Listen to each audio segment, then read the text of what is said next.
കേട്ടൻ മ്യൂസിക്കിന്റെ 2025 December notification പ്രകാരമുള്ള ചോദ്യപേപ്പറാണ് നമ്മൾ discuss ചെയ്തുകൊണ്ടിരിക്കുന്നത്. ബാക്കി ചോദ്യങ്ങൾ നമുക്ക് നോക്കാം. ഒരു ഷാഡവ സമ്പൂർണ്ണ രാഗം. എന്താണ് ഷാഡവ സമ്പൂർണ്ണം എന്ന് പറഞ്ഞാൽ? ആരോഹണത്തിൽ 6ഉം അവരോഹണത്തിൽ 7ഉം. ഷാഡവം എന്ന് പറഞ്ഞാൽ 6 സ്വരങ്ങൾ വരുന്നത്. അപ്പോൾ ഷാഡവ സമ്പൂർണ്ണം എന്ന് പറഞ്ഞാൽ ആരോഹണ അവരോഹണ ക്രമമാണ് ഇവിടെ കൊടുത്തിരിക്കുന്നത്. ഓപ്ഷൻസ് ഉണ്ട്: ബിലഹരി, ഗൗള, കാമ്പോജി, ആരവി. ഏതായിരിക്കും ഇവിടെ ശരിയായ ഉത്തരം? നമുക്ക് പഠിക്കാനുണ്ട്, കാമ്പോജിക്ക് നമുക്ക് പഠിക്കാനുള്ളതാണ് അല്ലേ.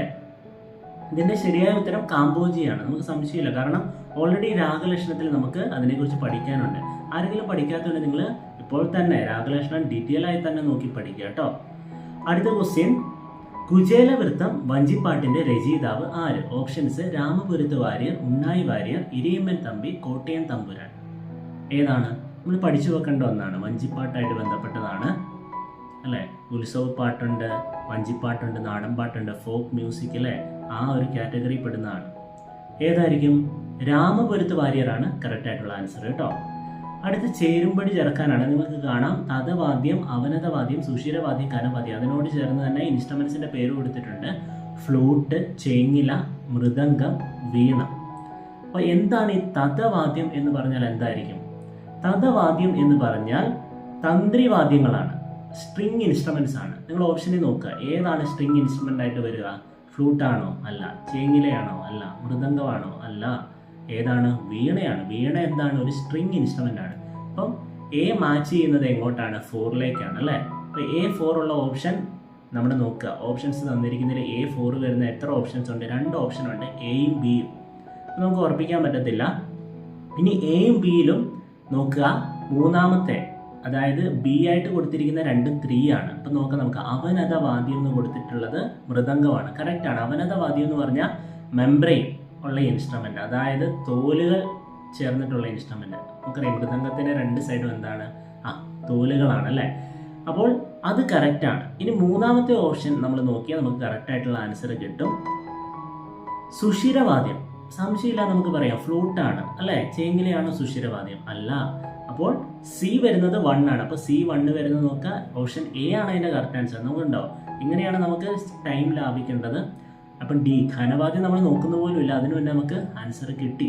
അപ്പോൾ ഘനവാദ്യം നമുക്ക് നോക്കാം. ഘനവാദ്യം ചേങ്ങിലേ വരുള്ളൂ. എന്താണ് ഈ ഘനവാദ്യം എന്ന് പറഞ്ഞാൽ? മെറ്റൽ കൊണ്ട് നിർമ്മിച്ച, ലോഹങ്ങൾ കൊണ്ട് നിർമ്മിച്ചിട്ടുള്ള വാദ്യ ഉപകരണങ്ങളെയാണ് ഘനവാദ്യം എന്ന് പറയുന്നത്. ചേങ്ങില എന്ന് പറയുന്നത് സിമ്പിളാണ്, സിമ്പിൾ ചേങ്ങില. ഓക്കെ, എൻ്റെ ഇംഗ്ലീഷാണ് സിമ്പിൾ. അപ്പോൾ അതിൻ്റെ ആൻസർ നമുക്ക് കിട്ടി. ഏതാണ്? ഓപ്ഷൻ എ ആണ് എൻ്റെ ശരിയായ ഉത്തരം. പന്നകേന്ദ്ര ശയന എന്ന് തുടങ്ങുന്ന രാഗമാലികയുടെ രചയിതാവ്. ഈ ക്വസ്റ്റ്യൻ നിങ്ങൾ ശ്രദ്ധിക്കണം. സ്ഥിരമായിട്ട് കേട്ടതിന് റിപ്പീറ്റേഷൻ ആയിട്ട് ചോദിച്ചുകൊണ്ടിരിക്കുന്ന ഏത് ചോദ്യപേപ്പർ എടുത്താലും, ചില ചോദ്യപേപ്പറിൽ ഉണ്ടാവില്ല, പക്ഷെ ഓൾമോസ്റ്റ് ഒരു 80% നമുക്ക് ഈ ക്വസ്റ്റ്യൻ പ്രതീക്ഷിക്കാം. പന്നകേന്ദ്ര ശയന എന്ന് തുടങ്ങുന്ന രാഗമാലികയുടെ രചയിതാവ്: ശ്യാമശാസ്ത്രി, സ്വാതി തിരുനാൾ, KC കേശവപിള്ള, കുട്ടമത്ത്. സ്വാതി തിരുനാളാണ്, പഠിച്ചു വെക്കേണ്ടതാണ്. നമുക്കറിയാം ലൈഫ് സ്കെച്ച് നമുക്ക് പഠിക്കാനുണ്ട്, അപ്പോൾ അതിൽ ഡീറ്റെയിൽ ആയിട്ട് പഠിച്ചു വെക്കേണ്ട കാര്യമാണ്. ഇനി 5ാമത്തെ ക്വസ്റ്റ്യൻ ചേരുംപടി ചേർക്കാം. ആദ്യത്തെ ഫോളോയിങ് ആണ്: ത്യാഗരാജൻ, മുത്തുസ്വാമി ദീക്ഷിതർ, ശ്യാമശാസ്ത്രി, സ്വാതി തിരുനാൾ. ഓക്കെ, ഇതും ലൈഫ് സ്കെച്ചായിട്ട് ബന്ധപ്പെട്ടാണ്. ലൈഫ് സ്കെച്ച് നമ്മൾ പഠിക്കുമ്പോൾ ഓരോ ഓതേഴ്സ്, അതായത് ഓരോ മ്യൂസീഷ്യൻസിൻ്റെയും അവരുടെ പ്രധാനപ്പെട്ട പ്രശസ്തമായ വർക്കുകൾ നമ്മൾ പഠിച്ചു വെക്കേണ്ടതായിട്ടുണ്ട്. ഇവിടെ നോക്കുക, ത്യാഗരാജരുമായി ബന്ധപ്പെട്ടത് ഏതാണ്? ഉത്സവ പ്രബന്ധമാണോ? നവരത്നമാലികയാണോ? ഘനരാഗ പഞ്ചരത്നമാണോ? പഞ്ചലിംഗ സ്ഥലകൃതിയാണോ? ഏതായിരിക്കും വരിക? കിട്ടിയോ? ത്യാഗരാജൻ എന്ന് പറയുന്നത് ഏതുമായിട്ട് ബന്ധപ്പെട്ടതാണ്? ഘനരാഗ പഞ്ചരത്നമായിട്ട് ബന്ധപ്പെട്ടാണ് ത്യാഗരാജൻ. അപ്പോൾ എ എന്തായി? 3 നമുക്ക് കിട്ടി. ഇനി നോക്കുക, ഓപ്ഷൻ 3, A3 വരുന്നത് എത്ര ഓപ്ഷൻസ് ഉണ്ടെന്ന് നോക്കുക. ബിയും വരുന്നുണ്ട്, ഡിയും വരുന്നുണ്ട്. ഓക്കെ, നമുക്ക് നോക്കാം. മുത്തുസ്വാമി ദീക്ഷിതർ. മുത്തുസ്വാമി ദീക്ഷിതരായിട്ട് ബന്ധപ്പെട്ട ഇതിൽ കൊടുത്തിരിക്കുന്ന ഏതായിരിക്കും? പഞ്ചലിംഗ സ്ഥലകൃതീസ് ആണ് മുത്തുസ്വാമി ദീക്ഷിതരായിട്ട് ഇവിടെ ബന്ധപ്പെട്ടത്. അപ്പം ബി നമുക്ക് എന്ത് കിട്ടി? 4 കിട്ടി. ഇനി നോക്കുക, A3, B4 ഏതാണ് വരിക? നമുക്ക് ഓപ്ഷൻ കിട്ടിയല്ലേ, ഓപ്ഷൻ ഡി ആണ്. ഇനി നോക്കാം, 2ാമത്തെ ശ്യാമശാസ്ത്രി എന്ത് വരും? ശ്യാമശാസ്ത്രി എന്താ വരിക? നവരത്നമാലിക. യെസ്. സ്വാതി തിരുനാൾ എന്ത് വരും? ഉത്സവ പ്രബന്ധം. അപ്പോൾ ഇതിന്റെ ശരിയായ ഉത്തരം എന്താണ്? ഓപ്ഷൻ ഏതാണ്? Option D. യെസ്. ഇനി അടുത്ത ക്വസ്റ്റ്യൻ: കീരവാണിയുടെ പ്രതിമധ്യമ മേളം ഏതാണ്? ഈ പ്രതിമധ്യമ മേളം നമുക്ക് കണ്ടുപിടിക്കാൻ വേണ്ടി ഒരു ഫോർമുലയുണ്ട്. അതെന്തായിരിക്കും? ഇതിന്റെ ഓപ്ഷൻസ് ഞാൻ വായിക്കാം: ഷൺമുഖപ്രിയ, സിംഹേന്ദ്ര മധ്യമം, വാചസ്പതി, കാന്താമണി. നിങ്ങൾ അറിയത്തില്ലേ, പഠിച്ചോക്കെ, ചിലർക്ക് അറിയായിരിക്കും, അറിയത്തില്ലാത്തവർക്ക് വേണ്ടിയാണ്. നമ്മളൊരു രാഗം തന്നിട്ട് അതിൻ്റെ പ്രതി മധ്യമ മേളം കണ്ടുപിടിക്കാൻ പറഞ്ഞാൽ ഈ ക്വസ്റ്റ്യൻ ഇങ്ങനെയാണ് മെയിൻ ചെയ്യുന്നത്.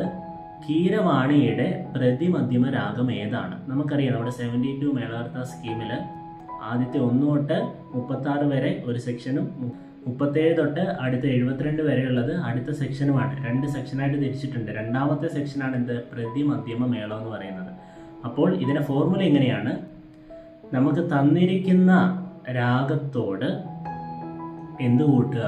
36 കൂട്ടുക. കീരവാണിയുടെ സീരിയൽ നമ്പർ നമ്മൾ കണ്ടുപിടിക്കുക. അത് അറിയത്തില്ലെങ്കിൽ കടവ്യാധി സംഖ്യ വെച്ച് ഈസി ആയിട്ട് കണ്ടുപിടിക്കാൻ പറ്റും. കടവ്യാധി സംഖ്യ വെച്ച് കണ്ടുപിടിക്കുക. കണ്ടുപിടിച്ചതിന് ശേഷം അതിൻ്റെ കൂടെ 36 കൂട്ടിയാൽ നമുക്ക് എന്ത് കിട്ടും? ഇതിൻ്റെ ആൻസർ കിട്ടും. അപ്പോൾ കീരവാണിയുടെ പ്രതിമധ്യമ മേളം ഇവിടെ വരുന്നത് സിംഹേന്ദ്ര മധ്യമമാണ്. അപ്പം ഞാനിവിടെ ഒരു ഓപ്ഷൻ കൊടുക്കുന്നുണ്ട്, നിങ്ങൾ ശ്രദ്ധിക്കുക. മായാമാളവ ഗൗളിയാണ് ഞാൻ രാഗമായിട്ട് സെലക്ട് ചെയ്തിരിക്കുന്നത്.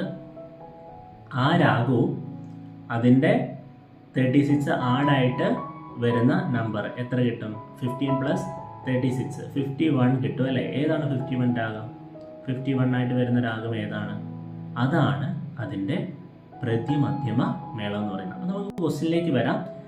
കീരവാണിയുടെ നമ്പർ നമുക്ക് അറിയത്തില്ലെങ്കിൽ കടവ്യാധി വെച്ച് കണ്ടുപിടിക്കുക. അതിനുശേഷം എന്ത് ചെയ്യണം? പ്രതിമധ്യമ മേളം, അതായത് അതിൻ്റെ കൂടെ 36 കൂട്ടി അതിൻ്റെ പ്രതിമധ്യമ മേളം കണ്ടുപിടിക്കുക. എന്നിട്ട് നമുക്കൊരു നമ്പർ കിട്ടും. ആ നമ്പർ നമുക്ക് ആ രാഗം അറിയത്തില്ലെങ്കിൽ വീണ്ടും കടവ്യാധി സംഖ്യ വെച്ച് എന്ത് ചെയ്യുക? ആദ്യത്തെ 2 അക്ഷരം കണ്ടുപിടിക്കുക. ക്വസ്റ്റ്യനിൽ നിന്ന് എന്ത് ചെയ്യുക? സെലക്ട് ചെയ്യുക. ഇവിടുത്തെ ആൻസർ സിംഹേന്ദ്ര മധ്യമമാണ് കേട്ടോ. സിംഹേന്ദ്ര മധ്യമാണ് ഇതിൻ്റെ ആൻസർ. ഇത് വർക്ക് ചെയ്ത് പഠിക്കേണ്ടതാണ്. നമ്മൾ ഇതുപോലുള്ള കുറച്ച് ക്വസ്റ്റ്യൻസ് എടുത്ത് പ്രാക്ടീസ് ചെയ്യണം, എങ്കിലേ സ്പീഡ് ഇമ്പ്രൂവ് ആവുള്ളൂ. അടുത്ത ക്വസ്റ്റ്യൻ, പാപനാശം ശിവന്റെ മുദ്ര. ഡയറക്റ്റ് ക്വസ്റ്റ്യൻ ആണ് അല്ലേ? ലൈവ് സ്കെച്ചിൽ നിന്ന് ഡയറക്റ്റ് ചോദിച്ചിരിക്കുന്നുണ്ട്. എല്ലാ ഓദേശിനും നമ്മൾ എന്തിൻ്റെ മുദ്ര പഠിച്ചു വെക്കേണ്ടതാണ്. രാമദാസയാണ് കറക്റ്റ് ആയിട്ടുള്ള ആൻസർ കേട്ടോ. ഏത് സ്ഥലത്തെ സംഗീതത്തിന്റെ രക്ഷാധികാരിയായി ആണ് ജയചാമരാജ വോഡയാർ സേവനം അനുഷ്ഠിച്ചത്? മൈസൂർ, മദ്രാസ്, തഞ്ചാവൂർ, തിരുവിതാംകൂർ. വളരെ ഇമ്പോർട്ടൻ്റ് ആണ്. മൈസൂരാണ് കറക്റ്റ് ആയിട്ടുള്ള ആൻസർ. ഇത് നേരെ തിരിച്ചും ചോദിക്കാറുണ്ട്. മൈസൂർ സ്ഥലത്തെ രക്ഷാധികാരിയായി സേവനം അനുഷ്ഠിച്ച ആളെക്കുറിച്ചും ചോദിക്കാറുണ്ട്. ഏതാണ്? ജയചാമരാജ വോഡയാറാണ്. ഓക്കെ. അടുത്ത ക്വസ്റ്റ്യൻ, താരസ്ഥായ ഋഷഭത്തിൽ ദീർഘമായി നിർത്തുന്നത് ഡാഷ് രാഗത്തിൻ്റെ സവിശേഷതയാണ്. ഓക്കെ, കുറച്ചുകൂടെ ഡീപ്പായിട്ട് ചോദിച്ചിരിക്കുകയാണ്. ഖരഹരപ്രിയുണ്ട്, നടഭൈരവിയുണ്ട്, ഹരികാംബോജിയുണ്ട്, ശങ്കരാഭരണമുണ്ട്. അപ്പോൾ നമ്മൾ ഓരോ രാഗലക്ഷണം പഠിക്കുമ്പോൾ രാഗത്തിൻ്റെ പ്രത്യേകതകൾ നമ്മൾ പഠിക്കാറുണ്ട് അല്ലേ? ഓരോ സ്വരങ്ങളുടെയും പ്രത്യേകത. അപ്പോൾ ഇവിടെ അങ്ങനെ ഒരു ക്വസ്റ്റ്യനാണ് ചോദിച്ചിരിക്കുന്നത്. കുറച്ച് ഡീപ്പായിട്ട് ചോദിച്ചിരിക്കുന്നതാണ്. ഇതിൻ്റെ ആൻസർ വരുന്നത് ഖരഹരപ്രിയാണ് കേട്ടോ. അറിയത്തില്ലെങ്കിൽ നമ്മൾ പഠിച്ചു വെക്കേണ്ട ചോദ്യമാണ്. ഇനി അടുത്ത ക്വസ്റ്റ്യൻ, ഭക്തിമഞ്ജരി എന്ന സാഹിത്യകൃതിയുടെ രചയിതാവ് ആര്? ഭക്തിമഞ്ജരി. ഇതുപോലുള്ള വക്സ് തന്നിട്ട് അതിൻ്റെ ഓതേഴ്സിനെ കുറിച്ച് ചോദിക്കാറുണ്ട് കേട്ടോ. നമ്മൾ നോട്ട് ചെയ്ത് വെക്കണം. അപ്പോൾ ലൈഫ് സ്കെച്ചുമായിട്ട് ബന്ധപ്പെട്ട ഒരു ക്വസ്റ്റ്യനാണ് ഇത്. ശരിക്കും കുറച്ചുകൂടി ഡീറ്റെയിൽ ആയിട്ട് ചോദിച്ചിരിക്കുന്നതാണ്. ഭക്തിമഞ്ജരി. ഓപ്ഷൻസ്: ത്യാഗരാജ, മുത്തുസ്വാമി ദീക്ഷിതർ, സ്വാതി തിരുനാൾ, ശ്യാമശാസ്ത്രി. ഏതു വരും? സ്വാതി തിരുനാളാണ് കറക്റ്റ് ആയിട്ടുള്ള ആൻസർ കേട്ടോ. അപ്പോൾ നമ്മൾ ഇന്ന് ഇത്രയും ചോദ്യങ്ങളാണ് നോക്കുക. അപ്പോൾ ഇത് നോക്കുക, ഞാൻ പുറത്തുനിന്ന് എടുത്ത ക്വസ്റ്റ്യൻസ് അല്ല, കഴിഞ്ഞ കേട്ടറ്റ് പരീക്ഷയ്ക്ക്, ഏറ്റവും കഴിഞ്ഞ കേട്ടറ്റ് പരീക്ഷയ്ക്ക് ചോദിച്ച ക്വസ്റ്റ്യൻസ് ആണ് കേട്ടോ. ചിലത് ഡീപ്പായിട്ടാണ് ചോദിച്ചിരിക്കുന്നത്. നമ്മൾ പ്രതീക്ഷിക്കുന്നതിൽ അപ്പുറത്തേക്കാണ് ക്വസ്റ്റ്യൻസ് വരിക. അപ്പോൾ നമ്മൾ നോക്കുക, നമ്മൾ വിലയിരുത്തുക നമ്മൾ എത്രത്തോളം പഠിച്ചു എന്ന്. അപ്പോൾ എനിക്ക് ഈ ക്വസ്റ്റ്യൻസ് കാണുമ്പോൾ നിങ്ങൾക്ക് തോന്നും കുറച്ചുകൂടി ഞാൻ ഈ സെക്ഷനിൽ പഠിക്കാനുണ്ട്. അങ്ങനെയുള്ളവരൊക്കെ എന്ത് ചെയ്യണം? ആ സെക്ഷൻസ് പഠിച്ച് ഇമ്പ്രൂവ് ചെയ്യണം. ഓക്കെ. അപ്പോൾ നിങ്ങൾ ആരെങ്കിലും കേട്ടറ്റ് നല്ലൊരു ക്ലാസ് അന്വേഷിക്കുന്നുണ്ടെങ്കിൽ, ഇപ്പോൾ നമുക്കറിയാലോ കേട്ടറ്റ് ഫെബ്രുവരി 2026 നോട്ടിഫിക്കേഷൻ, അതായത് സർവീസിലുള്ള ടീച്ചേഴ്സിന് വേണ്ടി നടത്തുന്ന കേട്ടറ്റ് എക്സാമിന് ഡേറ്റ് ജൂലൈയിലേക്ക് മാറ്റിയിട്ടുണ്ട് അല്ലേ? ജൂലൈ 11, 12 ആണ്. അപ്പോൾ അതിന് പ്രിപ്പയർ ചെയ്യുന്ന കേട്ടറ്റ് മ്യൂസിക്കിന് ആരെങ്കിലും പ്രിപ്പയർ ചെയ്യുന്നുണ്ടെങ്കിൽ, ഏതെങ്കിലും ടീച്ചേഴ്സ് നല്ലൊരു ക്ലാസ് അന്വേഷിക്കുന്നുണ്ടെങ്കിൽ, അല്ലെങ്കിൽ നിങ്ങൾക്ക് ഒരു exam, mock exam, model exam ഒക്കെ വേണം എന്ന് ആഗ്രഹിക്കുന്നുണ്ടെങ്കിൽ, നിങ്ങൾക്ക് തീർച്ചയായും സംഗീത് അധ്യാൻ മന്ത്രയെ കോൺടാക്ട് ചെയ്യാം. നിങ്ങൾക്ക് ആ ലക്ഷ്യത്തിലേക്ക് എത്തിച്ചേരാൻ തീർച്ചയായും സംഗീത് അധ്യാൻ മന്ത്ര നിങ്ങളെ ഹെൽപ്പ് ചെയ്യും. Thank you.